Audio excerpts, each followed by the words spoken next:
Do not copy this class setup just yet because there's a couple attachments you might want to switch out just in case if you don't like the ADS speed on this sniper. I know a lot of you are going to be complaining about how slow it is, and I'm going to be honest with you, it's not that slow. You just got to change the extended mags 2 to just extended mags 1. And if you want to get a little ballsy, you can even go for fast mags 2 if you really wanted to. But realistically, you can quickscope just fine with extended mags 2. And I was able to do it even on SND, even though this is a 10v10 class, so it's just for respawn. And for those who are leveling up, the 4 main attachments you will need are the rapid fire, strellock, heavy stock, and quick draw grip. This will pretty much make the sniper a lot more usable, as in it's a lot easier to use than what it is without attachments. And I heard that the heavy stock is better than the combat stock, which I have tested it, and it seems like the flinch resistance, it seems more useful on the heavy stock than it is on the combat stock, even though yeah, it does give you aim walking movement speed. But when do you really want to stay in your scope? I personally prefer a short barrel. I don't get any hit marks with the LR, and very rarely do I jump shot or jump quick scope, but there's been times where it has helped me out. So jumping ADS speed and jumping sprint fire speed is pretty fire. You can even do ported compensator if you like the vertical recoil control as an additional bonus. Now for this rest of the class setup, I think that the strategist specialty is fire. I mean, you can counter all the nades in 10v10, you can rack up to the harp, and you can also get your tac inserts a lot faster. And then also for those who are curious on the 9mm pistol, this is what I've been using, and this thing like pretty much 2 shots or if not 3 shots sometimes. Probably one of the best pistols in the game. Now for this S&D class setup, you can pretty much change out the underbarrel and put on the extended mags if you really wanted to. Like I said earlier, these first four attachments are the most important ones, and then the 5th one could really just vary. If you want to like get fancy, change it out with the optic, put on extended mags 1 if you wanted to. For the rest of the S&D class, this is what I've used. Ninja is super important just because like you don't want to deal with people hearing your footsteps. Definitely don't want to have a tactical insertion for S&D. I think trophy system is best. But yeah, that's pretty much it for the LR class. Now moving on for the LW3 class. I've heard a lot of people say they get hit markers with this sniper, and I'm gonna tell you right now, you just gotta aim high.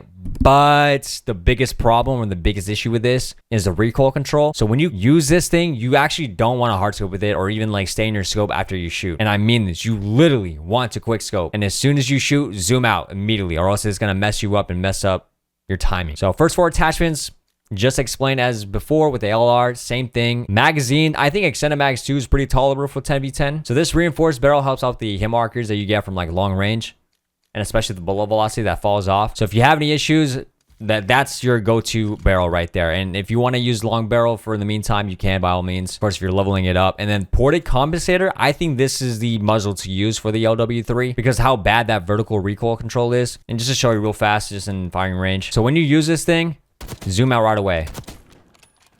See how like you didn't even see any recoil? If you stay in your scope, that wobble is garbage. Another advice with the LW3 is after you shoot, try not to zoom back in right away as you normally would. Try to give it just a half second. So when I shoot again, I let my bolt cock back all the way, then I zoom back in. So instead of just shooting and then going to the next one immediately, you experience that wobble and you don't want to deal with it. So instead, just wait till you cock back right away and you won't even notice the wobble at all. So this is the S&D attachments, or I should say the 5 attachments if you want to use the LW3 without the gunfighter. And then this is the same thing I would use as before for 10v10. And then for S&D, quite literally, it's the same thing as this. It's the same thing across the board. Now, moving on to the SVD, I think this is probably the best sniper to use in 10v10, but I never really tried it for S&D. So this is pretty much the attachments. I gotta say though, if you don't like the regular scope on the SVD, trust me, use the Blandwell 7X scope. And just to show you what it looks like in game real fast, it's like an ACOG and you're able to pop shot with this thing. And look how fast you can shoot with this. It's probably like the fastest ADS. So the only difference on this class setup is that you're going to want to maximize the damage, but you're still going to use the same attachments for the comb, stock, and laser. Now for the fire mod, you're going to want to use the FMJ just because I know my webcam is covering the screen here, but penetration damage, this not only applies for the wall bangs, but this also applies for the collaterals in this game. You definitely need to aim high with this. Long barrel is a must for the SVD. And if you're using this for Warzone, this is quite literally the best damage range barrel you can find. And to deal with all that recoil control and the sway, the muzzle brake is the key attachment for this sniper. Now you can mess around with the scope, use whatever you like, but by the end of the day, I personally find Blandwell 7X scope the best attachment to use for the optics. And for the SVD class, it's probably literally the same thing across all my snipers for 10v10. Now you can use the Enforcer specialty for regular 6v6 if you'd like. So I do want to go over some clips and kind of break down just a little bit on how I'm able to use the snipers, because I've seen a lot of you guys say that this is one of the hardest games to snipe on. And I honestly agree with you. I've been struggling for about a month now, and I've been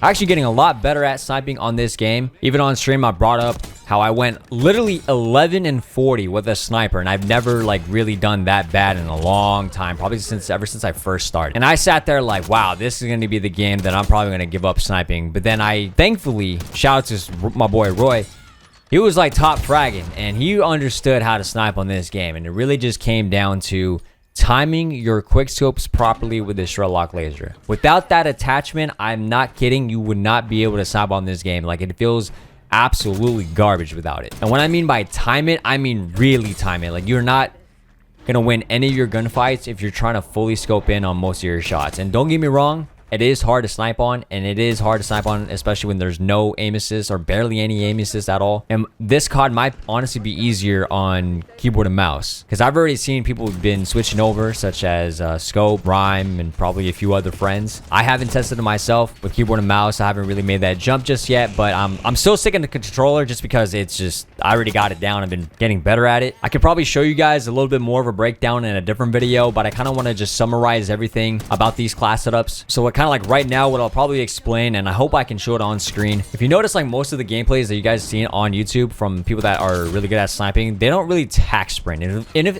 if they do, you can definitely notice that they are bringing up their scope even before they're around the corner. Basically, what I call this is a pre-fire, or pre-aiming your scope, or almost like feathering. But you're not feathering in this game, because when you try to feather, your movement also gets nerfed. So feathering in this game is almost impossible. So what I've been noticing is sliding left to right and pulling out my scope instead of sliding forward and pulling out my scope works a lot better. You guys can probably see it in the gameplay I'm showing, or maybe some of the clips.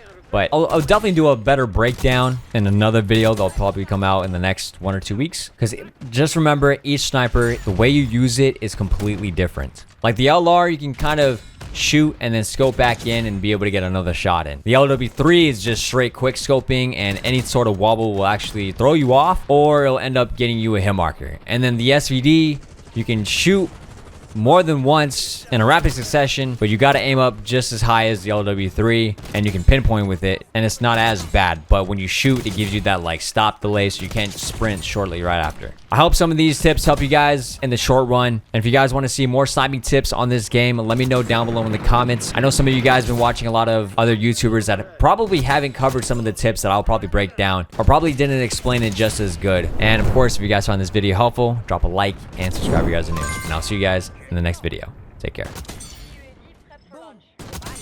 Shut up. Go. To your left. Oh wait, I gotta reload. I gotta go. I gotta go.